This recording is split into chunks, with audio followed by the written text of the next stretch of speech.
The players of an old foosball table come to life and, in addition to facing mutant rats, they will need to join the humans in a soccer game against professionals to save an entire city.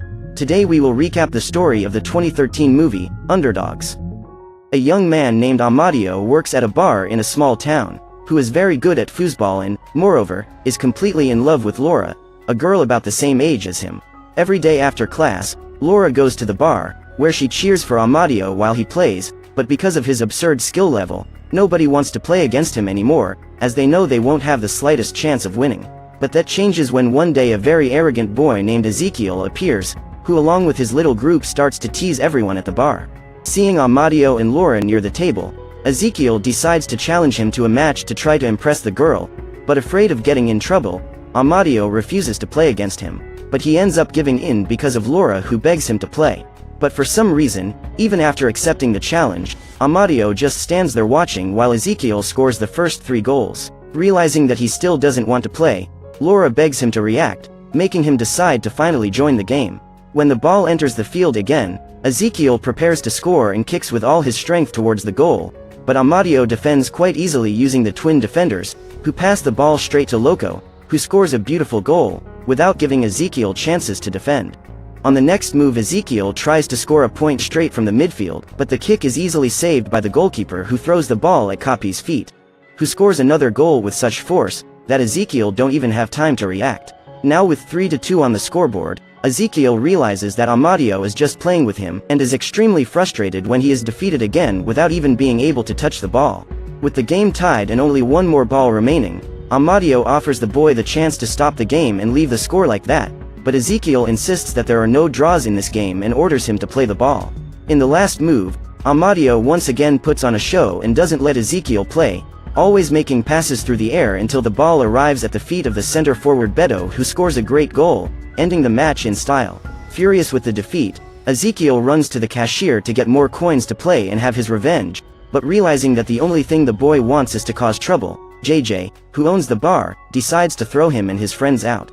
In the town square, Ezekiel is taking out all his anger at having lost, on the statue of the founder, when he is interrupted by a very suspicious man, who tells the boy that he saw potential in him and that he can guarantee that he will never lose again, if agreeing to join him.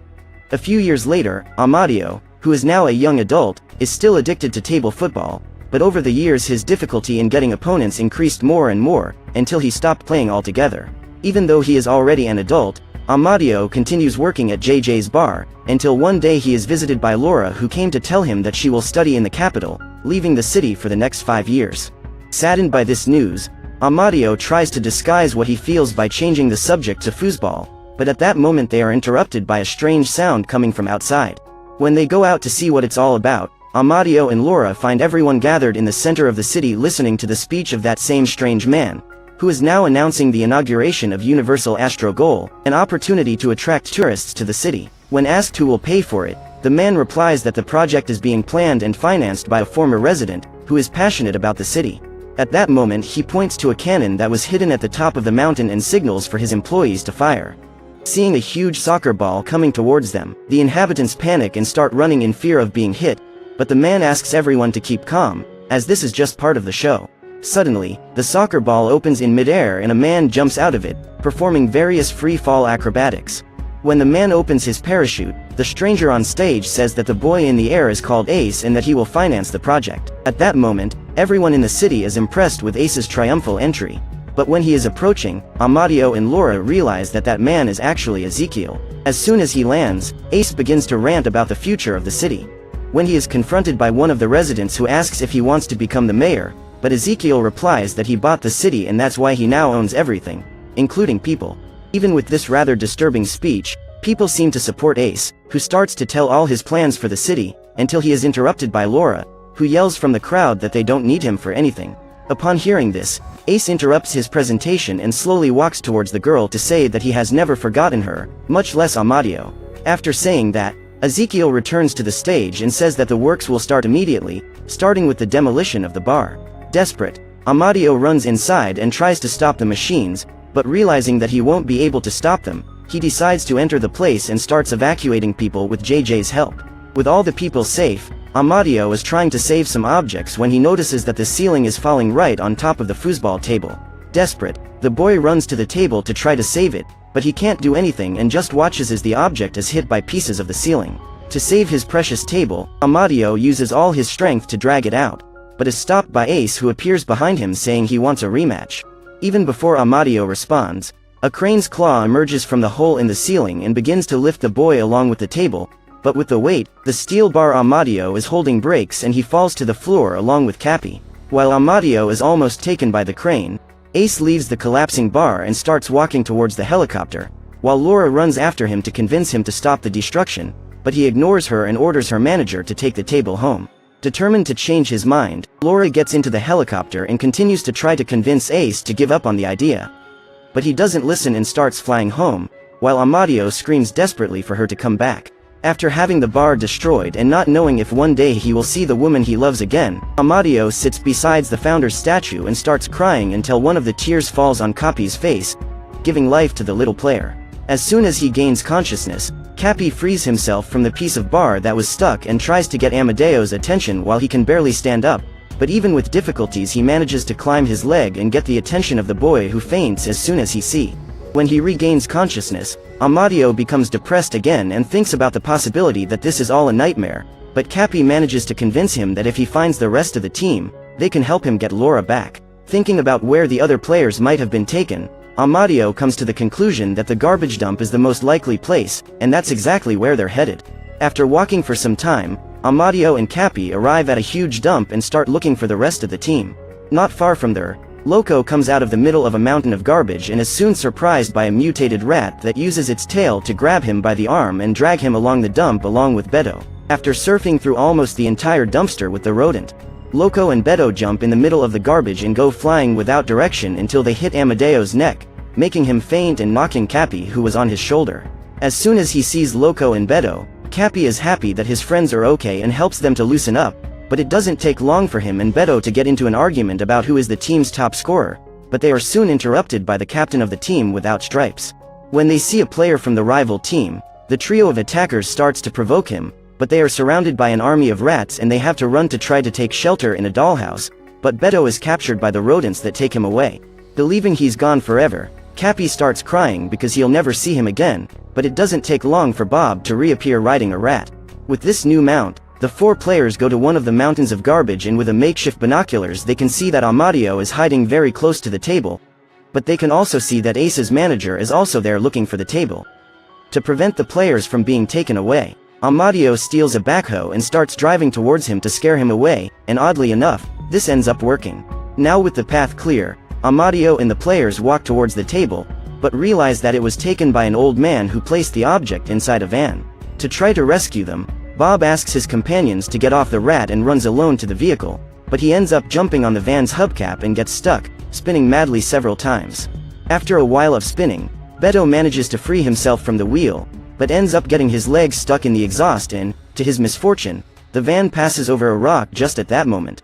With the hit, Beto loses his balance, but as his leg is practically welded to the exhaust, he gets stuck while his hair is dragged against the asphalt, but thanks to that, Amadio and the others have a trail of hair to follow. After a while following the tracks, Amadio arrives at an amusement park where he finds Beto totally disappointed for having lost his hair, but as they cannot waste time, they send Beto to look for a wig while they separate to continue looking for the other players. As soon as he leaves the group, Amadio sees that all the midfielders are about to get shot at a shooting tent. He then jumps on top of the boy to save them. Finally, he grabs the steel bar where the dolls are attached and runs through the park while being chased by the security team. Not far away, Cappy is running around the place when he sees one of the twins stuck at the end of what appears to be a roller coaster. To save his friend, Cappy runs up to him to ask about the other twin, but before he even has a chance to answer, the cart is activated and starts to climb at full speed, revealing that the other twin is welded right on top of the ride. To try to free them, Cappy holds the hand of one of the brothers, while asking the other to hold his legs, and in this way, when the cart goes down, the three are hanging on top of the toy. At the top of the roller coaster, the two who are free manage to release the remaining twin, but this was a bad decision. It turns out that this player was not welded, but replacing a bolt, that is, now the structure is completely loose and starts to fall apart, but luckily they managed to reach the ground safely along with the cart. Finally on safe ground, Loco, Cappy, and the twins find the table where the other players are, but before they even have a chance to release them, Ace's manager appears, unscrews the players that were still trapped, and places them on a box. In the forest outside the park, Cappy meets with Amadio and the others and tells about the fact that the other team was taken, but Amadio refuses to accept this and runs to the businessman's car, stealing the box they are in. But before they can celebrate, they have to save Laura. For this, Amadio puts the players back in the box and impersonates the businessman's driver to infiltrate Ace's mansion. As soon as they arrive, the businessman hands the box with the players to the man, who immediately takes Laura to his lab. In this place, he shows several bizarre experiments that he is developing and says that he will now start another one. For this, he places the players together from a pair of cleats on a mat to crush them and make a new type of footwear. Desperate for their lives, the players get out of the box and try to escape from the treadmill while Laura is attacked by Ace, but at that moment Amadio arrives at the laboratory and jumps from the second floor right on top of Ezekiel, but he has no chance against an athlete and is easily immobilized. Realizing that Ace is willing to eliminate Amadio, Laura runs to try to help him, but she is pushed away and falls right on top of the laboratory controls, thus releasing some bizarre creatures that look like ostriches, but with cleats on their beaks. While the mutated ostriches destroy the entire laboratory and free other creatures, the players jump on the top of the treadmill and use their bodies to form a kind of rope for the others to climb, but when the last one is climbing, Cappy's hands slip and he falls into the shredder along with the team captain without stripes. As Amadio and Laura escape from the laboratory, the two captains run through the crusher roller to try to save themselves, and end up being rescued by the other players, who once again use their bodies as rope. However, to their misfortune, as they are leaving the laboratory, a bolt falls from the head of one of the players and hits the crusher, causing some sparks that come into contact with flammable gas and blow up the entire laboratory. Because of the explosion, the police are called and arrest Amadio and Laura, who are accused of having blown up a C4. While they are in the car, the press is called in to interview Ace, making him even more famous. Furious, realizing that even after all, Ace will still be a victim, Amadio gets out of the police car and, even handcuffed, goes to the crowd to challenge him to a rematch. The man responds by saying he has no interest in children's games and challenges him to a real soccer game. At that moment, Laura also runs to the crowd and says that they accept the challenge, but that if they win, Ace must return the city and never set foot in it again. With the day of the big match announced, Ace's team removes the statue of the founder and starts building the stadium right in the center of the city. Still without a team to play, Amadio goes door to door inviting the residents to be part of the team, but as soon as they discover that it is to play against Ace, most citizens refuse to participate, forcing Amadio to assemble a team that is practically seniors. With the two teams defined, the day of the big match finally arrives and both teams enter the field. As soon as the match starts, the striped shirt team exchanges a few passes, until Amadio takes the ball and confidently runs to the attack. However, he loses the ball to the first opponent that appears. Now in possession of the ball, the team of professionals exchanges passes much more efficiently, until the right winger makes a cross to the penalty area and Ezekiel scores with a header while the goalkeeper is just watching. With 1-0 on the scoreboard in less than a minute of play, Amadio rolls the ball once more and passes it to JJ, who takes a legendary kick, causing the ball to explode an airship in midair. When they find another ball, the side of the striped team makes a long pass to Amadio, but Ace intercepts the ball, dribbles all the players and makes a beautiful shot towards the goal, but instead of trying to defend, the goalkeeper just decides ignore the ball and turn to ask the referee for the time. With 2 goals in less than 5 minutes of play, the spectators realize that the home team has no chance of winning and stop watching the game. To prevent the audience from dropping, the manager communicates with Ace on the radio and asks him not to score any more goals until the second half to make things more interesting and thus get the public's attention, but that doesn't stop the team from being humiliated by the professionals in the remaining 40 minutes. As the second half begins, Cappy realizes that Amadeo's team will continue to be humiliated and decide it's time to act. He then summons all the players and together they run to the middle of the field. Now with the foosball players in scene, the home team can finally react, making several beautiful defenses and disrupting all the attacks of the professional team. Furious that his team was not getting an easy victory, Ace starts to play more and more dirty and ends up scoring a dangerous foul on an opponent. When it's time for Amadio to take the free kick, everyone takes position and waits for the kick. But without anyone noticing, Loco climbs on the crossbar and jumps on the back of the opposing goalkeeper, who with the fright ends up letting the ball pass, marking the home team's first goal. Now the score is 2-1. At the exit of the ball, Ace passes to another player, but as they are impatient for his attitudes, the professional players refuse to touch the ball and leave Amadeo's team in possession. With the help of Cappy and the others, the home team manages to make a beautiful exchange of passes and leave Amadio free in front of the goal, but suddenly Ace appears behind him and makes another serious fault, knocking him down right in front of Cappy. As soon as Amadio opens his eyes, the little player tells him to just kick towards the goal and the others will take care of the rest, but Amadio refuses, saying he wants a fair win. Understanding Amadeo's feelings, Cappy leaves the field with his team and leaves the rest of the match with the home team.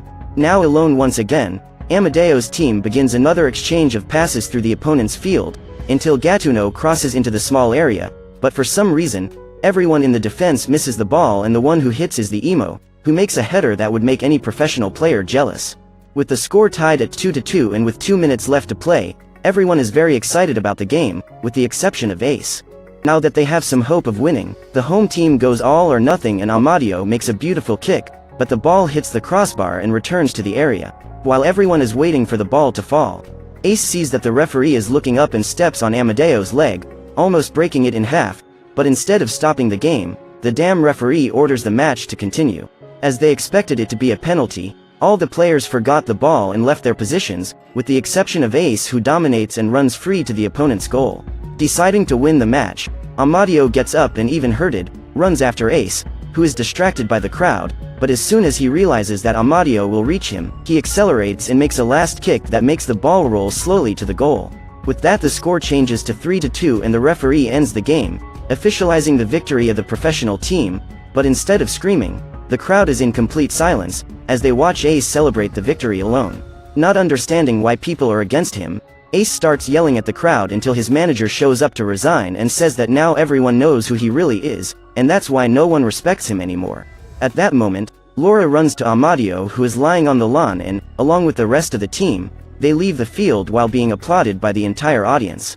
In the end, the home team lost and that's why the city remains Ace's, but the citizens refuse to live in this situation and decide to move, founding a new municipality completely from scratch.